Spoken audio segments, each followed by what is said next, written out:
नमस्कार साथियों, स्वागत है आप सभी का हमारे एक और नई बेहतर वीडियो में। साथियों, आज की यह खबर देश के करोड़ों वृद्ध नागरिकों, विधवा महिलाओं और दिव्यांग जनों के लिए बहुत ही बड़ी राहत लेकर आई है। सरकार की तरफ से पेंशन को लेकर ऐतिहासिक फैसला लिया जा चुका है, जिसे लेकर सोशल मीडिया, मीडिया रिपोर्ट्स और सरकारी सूत्रों में लगातार चर्चाएं चल रही हैं। आज के इस महत्वपूर्ण वीडियो में हम कई सारे टॉपिक पर बात करने वाले हैं जो कि आपकी पेंशन से ही रिलेटेड हैं। सबसे पहले हम लोग बात करेंगे कि आपकी पेंशन कितनी बढ़ सकती है और यह कब से लागू होगी। जो बढ़ोतरी है वो नई पेंशन प्रणाली कब से लागू होगी, किन लोगों को इसका लाभ मिलेगा और आपको अभी क्या क्या ज़रूरी काम करने चाहिए। इसलिए वीडियो पर आप एंड तक बने रहिएगा, वीडियो को अंत तक जरूर देखिएगा। और अगर आप चैनल पर पहली बार आए हैं तो चैनल को सब्सक्राइब जरूर कर लीजिए ताकि हर सरकारी अपडेट आप तक सबसे पहले पहुंच सके। साथियों, इससे पहले हम आपको बता दें ब्रेकिंग न्यूज़ 2026 के बारे में, यानी इसके तहत जितने भी पेंशन धारक हैं उनके लिए ऐतिहासिक राहत निकल कर आ रही है। कि ब्रेकिंग न्यूज़ 2026 के तहत सरकार की ओर से साफ संकेत दे दिए गए हैं कि जनवरी 2026 यानी कि इसी महीने से ही वृद्ध, विधवा और दिव्यांग पेंशन में बड़ी बढ़ोतरी संभव की जा चुकी है। मीडिया रिपोर्ट्स के अनुसार हम बात करें, जैसा कि आप लोग स्क्रीन पर भी देख पा रहे होंगे, लिखा हुआ है मीडिया रिपोर्ट्स के अनुसार पेंशन की जो राशि है वो दोगुनी की जा सकती है। यानी जिस राज्य में भी जितनी पेंशन मिल रही है उसको दोगुना किया जा सकता है। 3,000 की पेंशन बढ़कर 4,500 से 5,000 रुपये तक की हो सकती है। ये बढ़ोतरी संभव है, मीडिया रिपोर्ट्स के अनुसार ये कहा जा रहा है। केंद्र और राज्य सरकार मिलकर यह बढ़ी हुई राशि आपको देती हैं।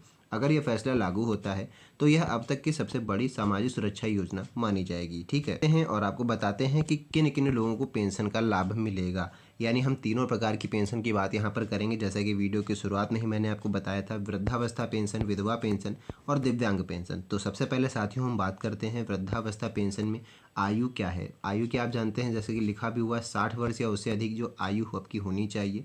आय का कोई स्थायी साधन अगर आपके पास नहीं है तभी आप लोग इसमें पात्र माने जाएंगे। इसके अलावा बीपीएल और आर्थिक रूप से कमजोर वर्ग को इसमें ज़्यादा वरीयता दी जाती है, ज़्यादा प्राथमिकता मिलती है। विधवा पेंशन की बात करें तो पति का निधन हो चुका और आप जानते हैं। आयु की बात करें तो आयु इसमें 18 वर्ष या उससे अधिक होनी चाहिए महिला की। आर्थिक रूप से कमजोर महिला को भी इसमें प्राथमिकता मिलेगी। इसके बाद दिव्यांग पेंशन योजना की बात करें तो 40% या उससे अधिक विकलांगता अनिवार्य है। सरकारी दिव्यांगता प्रमाण पत्र भी इसमें अनिवार्य कर दिया गया है। सभी लाभार्थियों को पेंशन की राशि जो है वो हर महीने डीबीटी के माध्यम से बैंक खाते में दी जाएगी। यानी कि डीबीटी आपका होना अनिवार्य है, चाहे किसी भी प्रकार के आप पेंशन का लाभ लेते हो। वृद्धावस्था पेंशन, विधवा पेंशन या फिर दिव्यांग पेंशन, तीनों प्रकार की पेंशन का जो आप लाभ लेते हैं उसका जो पैसा है वो सीधे सरकार आपके खाते में भेजेगी डीबीटी के माध्यम से। इसलिए आपका डीबीटी इनेबल होना चाहिए हर हालत में। आगे आपको बता दें, पुराने रिकॉर्ड्स की बात करें तो अब तक कितनी मिल रही थी पेंशन आपको बता दें। शुरुआत में आप सभी जानते हैं जब पेंशन योजना की शुरुआत हुई थी तो 500 रुपये प्रति माह सबसे पहले दिया जाता था। उसके बाद उसको बढ़ा करके 1,000 किया गया, फिर 1,500 किया गया और लास्ट में इसको 2,000 रुपये प्रति माह किया गया। लेकिन वर्तमान समय की बात करें तो वर्तमान में कई राज्य ऐसे हैं जहां पर 3,000 रुपये प्रति माह पेंशन मिल रही है। लेकिन आज के समय में आप सभी जानते हैं महंगाई बहुत बढ़ चुकी है। दवाइयों, इलाज, राशन, बिजली, पानी का खर्च भी काफ़ी बढ़ गया है। इसी कारण पेंशन बढ़ाने की मांग जो है वो काफ़ी इस समय वर्तमान में तेज हो गई है। इसलिए सरकार ने आप लोगों के लिए फैसला ले लिया है। अब आगे बात करते हैं 2026 में आपकी जो पेंशन बढ़ोतरी कितनी संभव है।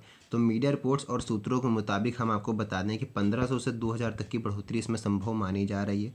3,000 अगर आपको पेंशन मिल रही थी तो वो 4,500 तक पहुंच सकती है। कुछ राज्यों में 5,000 भी हो सकती है, जैसे कि मैंने ऊपर बताया।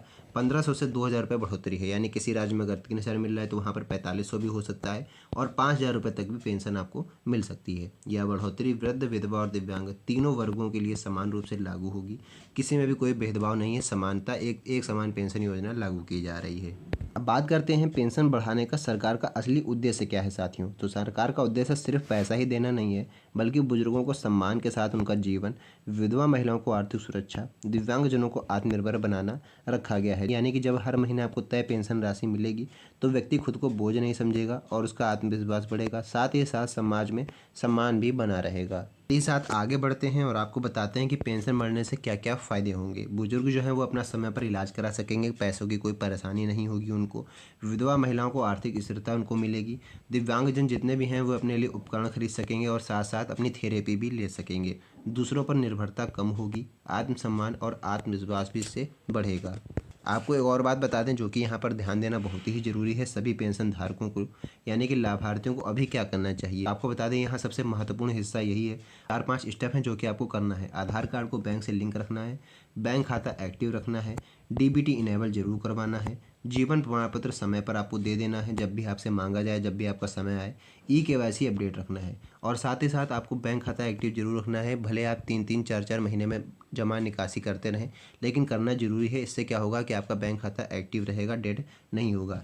इसके अलावा डीबीटी भी इनेबल करवा लेनी है। छोटी सी गलती आपकी पेंशन रोक भी सकती है, इसलिए आपको ध्यान रखना है कोई भी गलती आपसे ना हो। बात करते हैं कुछ ज़रूरी दस्तावेज के बारे में, जो कि आपको पता होना चाहिए कौन से डॉक्यूमेंट आपके पास होने चाहिए। तो यहाँ पर मैं एक बॉक्स बना दे रहा हूँ। इस बॉक्स में जितने भी डॉक्यूमेंट लिखे हैं ये सारे आपके पास होने चाहिए। सबसे पहले आधार कार्ड, जो कि मैंडेटरी है। बैंक पासबुक, आय प्रमाण पत्र, निवास प्रमाण पत्र, आयु प्रमाण पत्र, दिव्यांगता प्रमाण पत्र दिव्यांगों के लिए चाहिए होगा। इसके अलावा मृत्यु प्रमाण पत्र विधवा पेंशन के लिए चाहिए होगा पति का। ठीक है, इतने सारे डॉक्यूमेंट आपको तैयार रखने हैं, तभी आप लोग इस पेंशन का लगातार लाभ ले पाएंगे। बात करते हैं जो कि आपको जानना बहुत ही जरूरी है।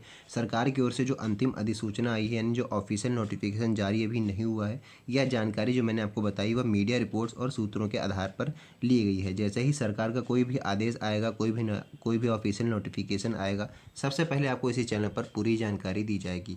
आपको हम बता दें, जो पेंशन अपडेट 2026 जो खबर आ रही है, ये करोड़ों जरूरतमंद नागरिकों के लिए उम्मीद की नई किरण बनकर सामने आ रही है। अगर यह फैसला लागू होता है तो सिर्फ आपकी पेंशन ही नहीं बढ़ेगी, बल्कि सम्मान, सुरक्षा और आत्मनिर्भरता की भी जीत होगी। सरकार के आधिकारिक ऐलान पर सबकी नज़रें टिकी हुई हैं।